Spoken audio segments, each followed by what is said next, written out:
Hello friends, good afternoon. Doctor Tenninti Jayaraju మాట్లాడుతున్నాను. ఎలక్షన్లు హడావుడిలో ఉన్నాం కదా మనం అందరం. అందుకనే ఎలక్షన్ల గురించి మాట్లాడాలని అనుకుంటున్నాను. స్వామిక వ్యవస్థ ద్వారా దేశంలో ఉండే అన్ని వర్గాల ప్రజలు అభివృద్ధి చెందాలనేటటువంటి ఆశయంతో ఈ ప్రజాస్వామిక వ్యవస్థ ఏర్పడింది, ఈ రాజ్యాంగం ఏర్పడింది. ఈ రాజ్యాంగాన్ని మనం ఏర్పాటు చేసుకున్నాం కాబట్టి ఇది ప్రజలకి కావాలి. వాళ్ళు ప్రజలు కాదు, వాళ్ళు పెట్టుబడిదారులు, లేదంటే వాళ్ళు ఆధిపత్య కులాలు. వాళ్ళకి అన్నీ ఉన్నాయి, అన్నీ కావలసిన దానికన్నా ఎన్నో రెట్లు ఎక్కువ ఉన్నాయి. ఎన్నో రెట్లు ఎక్కువ ఉన్నటువంటి వాళ్ళు ప్రజాసేవ చేస్తానంటూ రావడం అనేది చాలా ఆశ్చర్యకరమైనటువంటి విషయం కదా. కావాల్సింది ఎవరికి? రాజ్యం కావాల్సింది ఎవరికి? ప్రజలకు కావాలి. ప్రజల తరఫున, ప్రజల యొక్క పార్టీ తరఫున నాయకులు కావాలి. అది కేవలం బహుజన సమాజ్ పార్టీ మాత్రమే ప్రజల పక్షంగా ఉన్నదని విషయాన్ని మనం గమనించాలి. మనం గమనించకపోతే మరి ఎవరు గమనిస్తారు? మనం చెప్పకపోతే మరి ఇంకెవరు చెప్తారు? వాళ్ళు ఈ చంద్రబాబు నాయుడు గారు కానీ, లేకపోతే వైఎస్ జగన్మోహన్ రెడ్డి గారు కానీ, వాళ్ళు ఎందుకు ఇంత పెద్ద ఎత్తున ప్రచారం చేసుకోవాల్సిన అంత అవసరం ఏమొచ్చింది వాళ్ళకి? అంత డబ్బు ఖర్చు పెట్టాల్సిన అవసరం ఏమొచ్చింది వాళ్ళకి? అంత డబ్బు ఎక్కడి నుంచి వస్తుంది వాళ్ళకి అసలు? ఎందుకు వస్తుందంటే, ఎందుకు చేస్తున్నారు అని అంటే, వాళ్ళ సంపదని ఇంకా పెంచుకోవాలి, ఇంకా ఎప్పుడు ఎల్లకాలం వాళ్లే పాలనలో ఉండాలి. ప్రజాస్వామ్య వ్యవస్థ అధికారం ఎన్నాళ్ళు ఇచ్చిందంటే ఎవరికైనా 5 సంవత్సరాలు ఇచ్చింది. 5 సంవత్సరాల తర్వాత వాళ్ళు ఆ అధికారాన్ని, ఆ పదవిని మరొకరికి ఇవ్వాలి, రిటైర్ అవ్వాలా. ఇంకా రిటైర్ అవ్వకుండా ఇక అదేదో వాళ్ళ సొంత ఆస్తిలాగా, సొంత ప్రాపర్టీలాగా, వాళ్ళ కుటుంబానికి, వాళ్ళ కులానికి సంబంధించినటువంటి వ్యవహారంలాగా దీన్ని తీసుకుంటున్నారనంటే ఇది అసలు ఏ విధమైనట్టుగానూ ఆమోదయోగ్యం కానే కాదు. పదవి కావాల్సింది లేక అధికారం కావాల్సింది ఎవరికి అనంటే,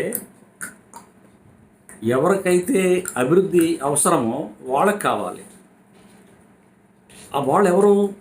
భూమి లేని పేదలు, విద్య లేనటువంటి వాళ్ళు, సంపద లేనటువంటి వాళ్ళు, పరిశ్రమలు లేనటువంటి వాళ్ళు, ఉద్యోగాలు లేనటువంటి వాళ్ళు. వాళ్ళకి వస్తే వాళ్ళకి ఏం కావాలో వాళ్ళు. గాంధీ గారి వలన లాభించింది ఎవరు? లాభం పొందిన వాళ్ళు ఎవరు అని అంటే,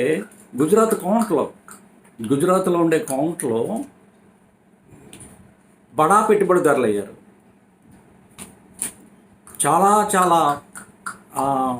లక్షల కోట్ల రూపాయలు సంపద కలిగినటువంటి వాళ్ళుగా తయారయ్యారు.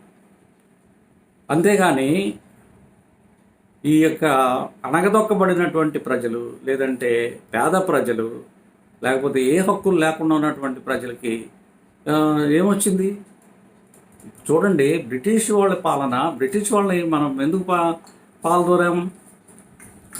పాల్గొరామంటే ఈ దేశంలో ఉండేటటువంటి సంపద దోచుకుంటున్నారు, వాళ్ళు తీసుకెళ్ళిపోతున్నారు. అప్పుడు ఉండేటటువంటి ఈ రాజులు, జమీందారులు, వీళ్ళందరి దగ్గర సంపద ఎంత ఉందంటే ఆ రోజుల్లో 30% ఉంది. అప్పుడుండే జమీందారుల దగ్గర ఉండేటటువంటి సంపద అంటే 1% ప్రజల దగ్గర 30% సంపద ఉంది. అమెరికాలో ఉండే పెట్టుబడిదారుల దగ్గర కూడా, అమెరికా దేశంలో ఉండే పెట్టుబడిదారుల దగ్గర కూడా సంపద ఎంత ఉందంటే 30% ఉంది. కానీ మన దేశంలో, ఇది సోషలిస్ట్ సమాజంలో, సంపద 70% ఉంది. 1% మంది ప్రజల దగ్గర, 1% మంది పెట్టుబడిదారుల దగ్గర 70% సంపద ఉంది. అంటే మనం ఈ 70 సంవత్సరాల్లో మన దేశం ఎటువైపు ప్రయాణం చేసింది అని అంటే, ఈ విధంగా 70% సంపదని 1% మంది ప్రజలు, 1% మంది పెట్టుబడిదారులు, ఈ అగ్రవర్ణాలు వాళ్ళ చేతుల్లో బందీ అయి ఉంది. కాబట్టి దాన్ని విముక్తి చేసుకోవాల్సిన బాధ్యత ఎవరికి ఉంది? అది మనకే ఉంది. మనమే చేసుకోవాలి, ఈ బహుజనులే చేసుకోవాలి. ఎందుకంటే సంపద లేనటువంటి వాళ్ళే కదా. అన్ని దేశాల్లోనూ విప్లవాలు చేసి విప్లవాల ద్వారా వాళ్ళు సమాజాన్ని మార్చుకున్నారు. కానీ భారతదేశంలో మనకి ప్రజాస్వామిక వ్యవస్థ డాక్టర్ అంబేద్కర్ రాసినటువంటి రాజ్యాంగం ద్వారా, అప్పుడు ఏర్పడినటువంటి రాజ్యాంగ చట్టసభ ద్వారా ఏర్పడినటువంటి రాజ్యాంగం మనకి ఈ ఓటు హక్కు కల్పించింది. ఈ ఓటు హక్కు ప్రతి ఒక్కరికి ప్రతి ఒక్క వ్యక్తికి ఒక్క ఓటే ఉంది. అతను ఎంత సంపన్న పరుడైనా ఒక్క ఓటే, అతని విలువ కూడా ఒక్క ఓటే. ఏ కులానికి చెందినవాడైనా, ఏ జాతికి చెందినవాడైనా వాళ్ళ ఓటు, ఏ ప్రాంతానికి చెందినవాడు ఒక్క ఓటే.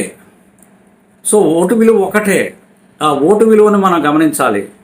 ఆ ఓటు విలువను మనం గమనించి, ఆ ఓటు విలువను మనం అర్థం చేసుకొని, ఆ ఓటుని సద్వినియోగం చేసుకోవాల్సినటువంటి బాధ్యత మనది.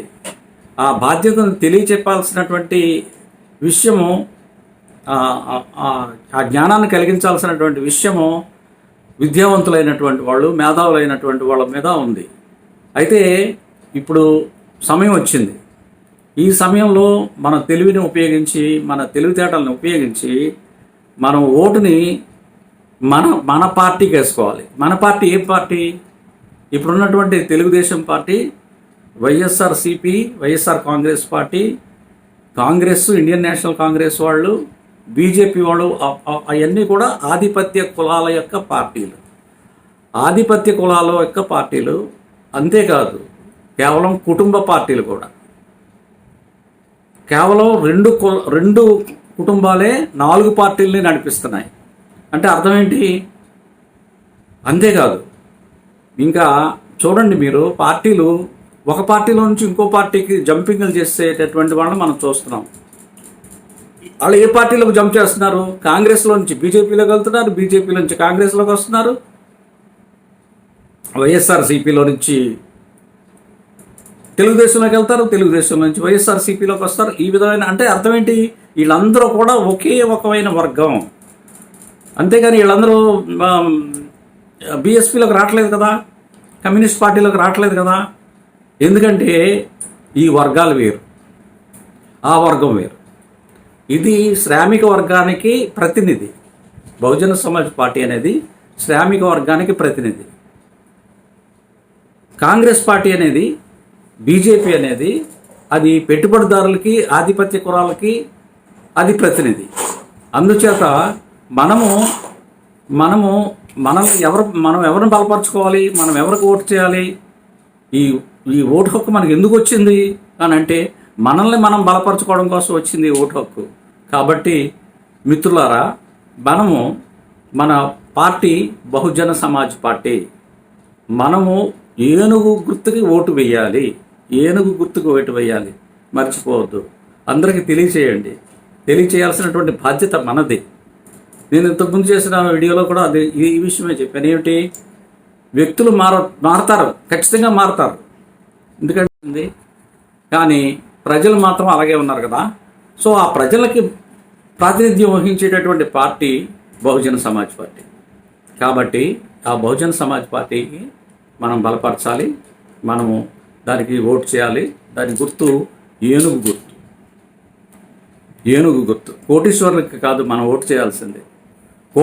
లక్షల కోట్ల రూపాయలు సంపాదించుకునే వాళ్ళకి కాదు మనం ఓటు చేయాల్సిందే. బడుగు జీవుల యొక్క జీవితాలని బాగు చేసే వాళ్ళకి.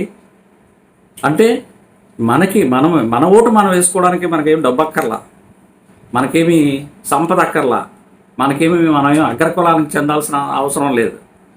మనకంటూ ఒక పార్టీ ఉంది, మనం ఆ పార్టీని బలపరుద్దాం. ఈ అవకాశాన్ని మనం జారవిడుచుకుంటే మళ్ళీ 5 సంవత్సరాల వరకు మనం మళ్ళీ వేచి ఉండాల్సి వస్తుంది. కాబట్టి మళ్ళీ 5 సంవత్సరాల దాకా మళ్ళీ మనం మాట్లాడే అవకాశం ఉండదు. మనం సమ్మెలు చేసినా, ధర్నాలు చేసినా, ఊరేగింపులు చేసినా, బహిరంగ సభలు పెట్టినా, నిరసనలు తెలిపినా దానివల్ల ఏం ప్రయోజనం ఉండదు. కాబట్టి ఇది సరైనటువంటి సమయం. ఈ సమయంలోనే మన తెలివితేటలను మనం వినియోగించాలి. మన ఓటు హక్కుని బహుజన సమాజ్ పార్టీకి ఏనుగు గుర్తుకి వేసి ఏనుగు గుర్తు అభ్యర్థుల్ని గెలిపిస్తారని చెప్పేసి మిమ్మల్ని అందరినీ కోరుకుంటూ నాకు మరి ఇది ఒక మంచి అవకాశంగా నేను తీసుకొని మీతో షేర్ చేసుకోవాలని ఈ వీడియోని చేస్తున్నాను. ధన్యవాదాలు.